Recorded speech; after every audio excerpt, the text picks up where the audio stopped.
नमस्कार दोस्तों, मैं राज मिश्रा अपने YouTube चैनल में आपका स्वागत करता हूं। आज हम लोग डिस्कस करने जा रहे हैं इंडस्ट्रियल रिवॉल्यूशन के बारे में, यानी औद्योगिक क्रांति। सबसे पहले तो मैं आपको इसकी परिभाषा बताता हूं कि ये है क्या। और ये हम बात कर रहे हैं वर्ल्ड में जो सबसे पहले इंडस्ट्रियल रिवॉल्यूशन हुआ उसकी बात कर रहे हैं, यानी इंग्लैंड में होने वाली औद्योगिक क्रांति की बात कर रहे हैं। तो इंडस्ट्रियल रिवॉल्यूशन का मतलब क्या है, अगर इसका अर्थ आप देखेंगे तो इसकी डेफिनेशन ये होगी कि मीन्स ऑफ प्रोडक्शन, जो उत्पादन का तरीका था जो पहले मानव श्रम पर आधारित था, वो कन्वर्ट हो गया और उसने आधार किसका ले लिया, मशीन का। यानी उत्पादन होने लगा मानव के श्रम के स्थान पर मानव के द्वारा निर्मित मशीनों के माध्यम से। सीधी परिभाषा इसकी ये है। इसमें हुआ क्या, इसमें उत्पादन काफी ज्यादा बढ़ गया, यानी उत्पादन की जो क्वांटिटी थी, जो प्रोडक्शन था, वो काफी बढ़ गया। इसमें कई सारे परिवर्तन आए। पहले लघु और कुटीर उद्योगों के द्वारा उत्पादन होता था, जिसमें 4, 5, 10, 20 लोग एक साथ प्रक्रिया के द्वारा या श्रम के द्वारा उत्पादन कार्य करते थे। अब उसकी जगह पे सैकड़ों लोग एक स्थान पर रहकर उत्पादन कार्य करने लगे। पूंजी निर्माण की प्रक्रिया भी तीव्र हुई। साथ ही साथ जो डिमांड है, जो प्रोडक्ट है, उनकी सप्लाई बढ़ी। नए मार्केट तलाशे गए। यानी ये एक ऐसा परिवर्तन था जिसके द्वारा economy, polity, society, international relation, हर एस्पेक्ट में आप देखेंगे कि चेंजेस आए। तो सबसे पहले डेफिनेशन क्लियर हो गई होगी कि इंडस्ट्रियल रिवॉल्यूशन था क्या, यानी उत्पादन में होने वाला, उत्पादन के तरीके में होने वाला क्रांतिकारी परिवर्तन को हम औद्योगिक क्रांति के नाम से जान सकते हैं। अब एक प्रश्न ये है कि ये इंग्लैंड में ही क्यों हुआ, ऐसा क्या था। तो इसका सीधा अर्थ ये है कि इंग्लैंड में वो सब कुछ मौजूद था जो ऐसी क्रांति के लिए आवश्यक है। क्या क्या चीजें थी, तो इसको हम क्रमवार देखेंगे। सबसे पहले अगर हम देखें कि इंग्लैंड में 1688 में एक ग्लोरियस क्रांति हुई।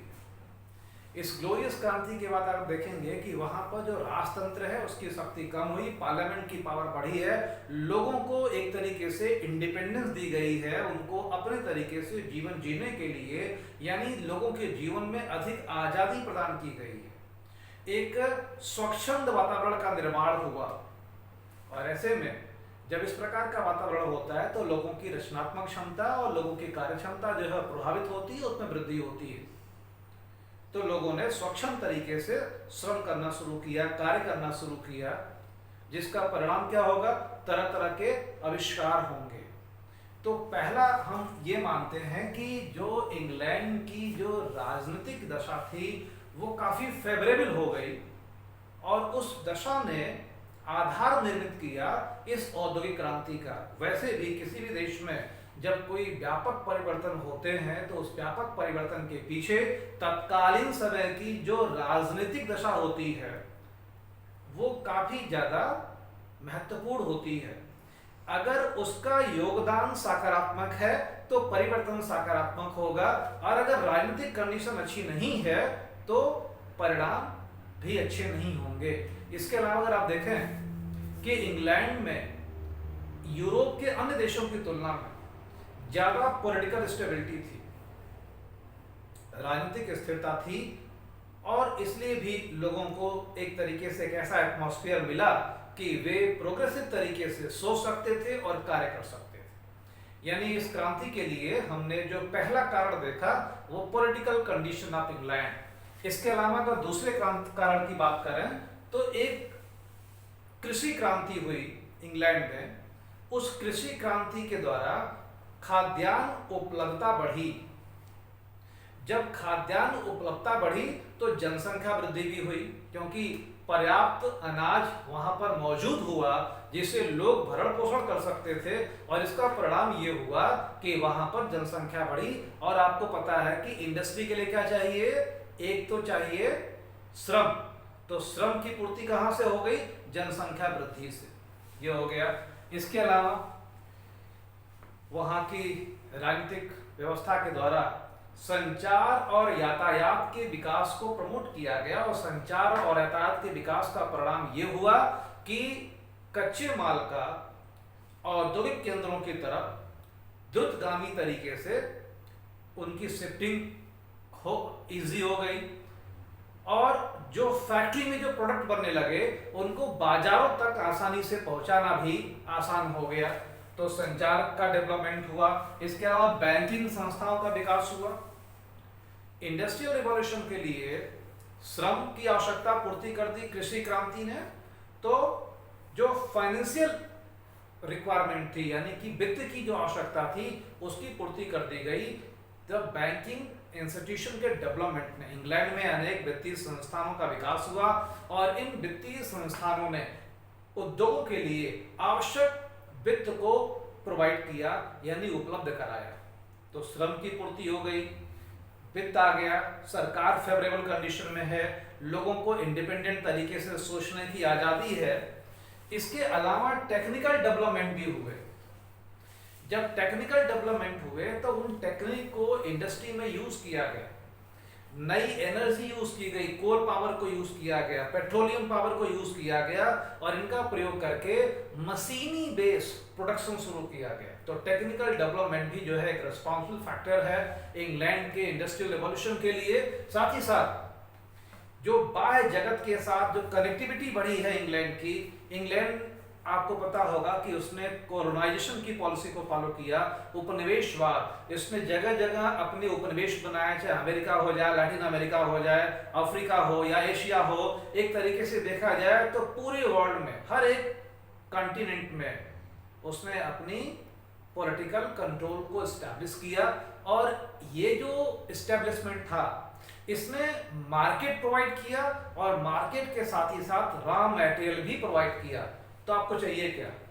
इंडस्ट्रियल रिवॉल्यूशन के लिए गवर्नमेंट का साथ जो वहां पे मिल रहा, टेक्निक उपलब्ध हो गया, कम्युनिकेशन, श्रम, पूंजी, मार्केट और रॉ मटेरियल, ये सब कुछ चूंकि इंग्लैंड में उपलब्ध था, और इसका परिणाम ये हुआ कि वहां पर एक सक्सेसफुल इंडस्ट्रियल रिवॉल्यूशन हुआ। तो ये तो हमने डिस्कस किया कि इंडस्ट्रियल रिवॉल्यूशन है क्या, और ये रिवॉल्यूशन केवल इंग्लैंड में पहले क्यों हुआ। हालांकि इसके बाद धीरे धीरे ये अन्य जगहों पर भी होगा, लेकिन स्टार्टिंग इसकी इंग्लैंड में क्यों हुई? क्योंकि इंग्लैंड में ये सारी चीजें सबसे पहले उपलब्ध हुई, इसलिए सबसे पहले इंग्लैंड में इंडस्ट्रियल रिवॉल्यूशन हुआ। अब दूसरी चीज हम देखने जा रहे हैं कि जो इंडस्ट्रियल रिवॉल्यूशन हुआ उसका इंपैक्ट क्या पड़ा, क्या प्रभाव पड़ा औद्योगिक क्रांति का, इसने किस प्रकार से परिवर्तन किए। तो परिवर्तन को जब हम देखेंगे, यानी कि इंडस्ट्रियल रिवॉल्यूशन के हम इंपैक्ट की बात करने जा रहे हैं, और जब आप इंपैक्ट की बात करेंगे तो इंपैक्ट में भी हम क्या देखेंगे? सबसे पहले पॉलिटिकल इंपैक्ट, राजनीतिक प्रभाव क्या पड़ा। तो जब हम इसकी राजनीतिक प्रभाव की बात करते हैं तो इस पर आप देखेंगे कि इंडस्ट्रियल रिवॉल्यूशन की वजह से स्टेट का रोल थोड़ा सा चेंज हुआ। इंडस्ट्रियल रिवॉल्यूशन की वजह से सोसाइटी के अंदर कैपिटलिज्म को प्रमोशन मिला, पूंजी को प्रमोशन मिला, पूंजीपति वर्ग के रूप में एक नया वर्ग समाज के अंदर आया।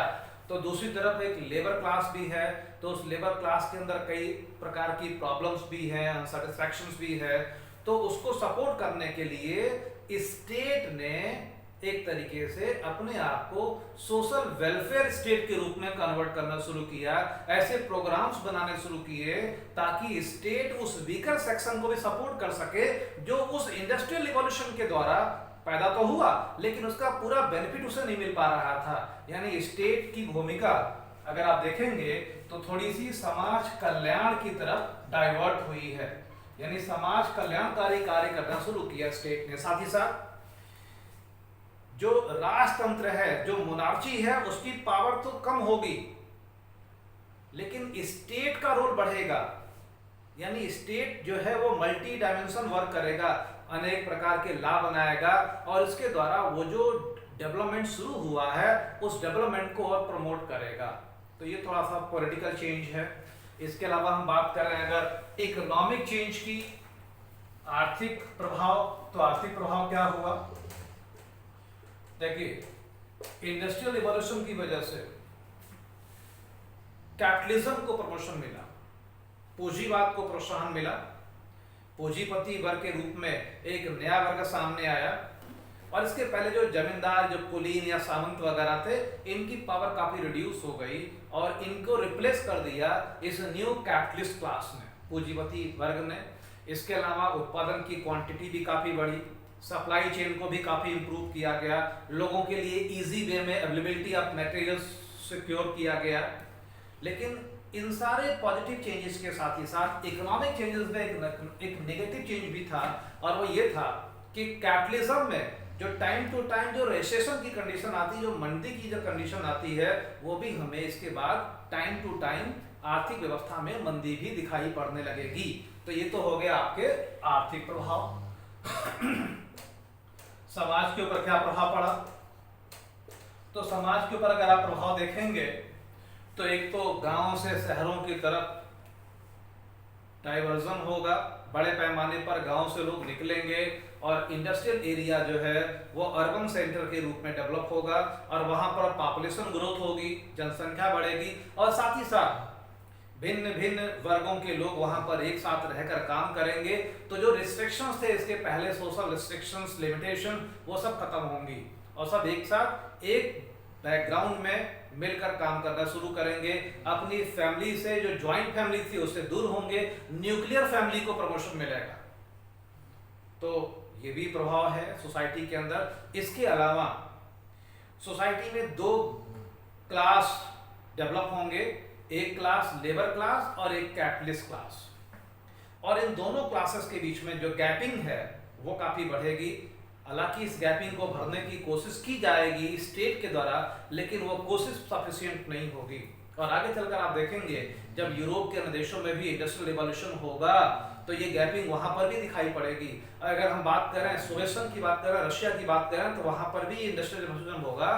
तो वहां पर क्या होगा, आप देखेंगे कि इस गैपिंग की वजह से एक रिवॉल्यूशन होगा और वहां पर एक नई प्रकार के पॉलिटिकल सिस्टम का एस्टैब्लिशमेंट होगा, जिसे हम कम्युनिस्ट सिस्टम के नाम से जानते हैं। एक क्रांति होगी और उस क्रांति के द्वारा एक नई व्यवस्था स्थापित होगी। तो ये सोशल इंपैक्ट रहा। इसके अलावा इंटरनेशनल इंपैक्ट भी दिखाई पड़ेगा। और वह इंटरनेशनल इंपैक्ट क्या होगा, यानी कि जो वैदेशिक संबंध हैं वो भी प्रभावित होंगे। वैदेशिक संबंध ये कैसे होगा? देखिए, इंडस्ट्रियल रिवॉल्यूशन निश्चित रूप से इंग्लैंड से शुरू होगा, लेकिन वह केवल इंग्लैंड तक सीमित नहीं रहेगा, यूरोप के देशों में भी ये होगा। फिर धीरे धीरे इन लोगों को क्या चाहिए होगा, इन लोगों को मार्केट चाहिए होगा, इन लोगों को रॉ मटेरियल चाहिए होगा। कहाँ मिलेगा ये? तो इसके लिए कॉलोनीज अधिक से अधिक कैप्चर करने के लिए इनके बीच में इंटरनल कंपटीशन शुरू होगा और उस कंपटीशन की वजह से इनके बीच में आपस में तनाव होगा। और जब वापस आएंगे ये लोग, पहले अफ्रीका में, एशिया में, अमेरिका में मैक्सिमम जो पॉसिबल है वो ये लोग कंट्रोल कर लेंगे वहां पर। उसके बाद जब वहां पर पॉसिबिलिटी खत्म हो जाएगी तो फिर वो जो तनाव वहां पर पैदा हुआ था कॉलोनाइजेशन की वजह से, वो तनाव यहाँ पर भी, यूरोप में भी इन देशों के बीच में दिखाई पड़ेगा और ये आधार बनेगा फर्स्ट वर्ल्ड वार का।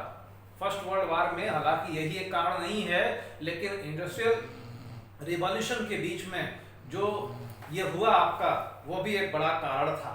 तो अभी हम लोगों ने जो डिस्कस किया वो इंडस्ट्रियल रिवॉल्यूशन के बारे में डिस्कस किया कि एग्जैक्टली ये है क्या। दूसरी चीज हमने ये डिस्कस किया कि ये इंग्लैंड में ही क्यों हुआ, कारण क्या था इसके लिए। और तीसरा पॉइंट जो हमने डिस्कस किया वो ये था कि इसका इम्पैक्ट क्या पड़ा, समाज पर कैसे इसका प्रभाव पड़ा। तो ये एक टॉपिक को हम लोगों ने डिस्कस किया। तो उम्मीद है कि आपके लिए काफ़ी ये लाभदायी होगा। ये वैसे आईएएस की परीक्षा में, जीएस के फर्स्ट पेपर में एक बहुत ही महत्वपूर्ण टॉपिक के रूप में है ये। तो निश्चित रूप से आप मेरे चैनल को लाइक करें, सब्सक्राइब करें और इसे शेयर करें। धन्यवाद।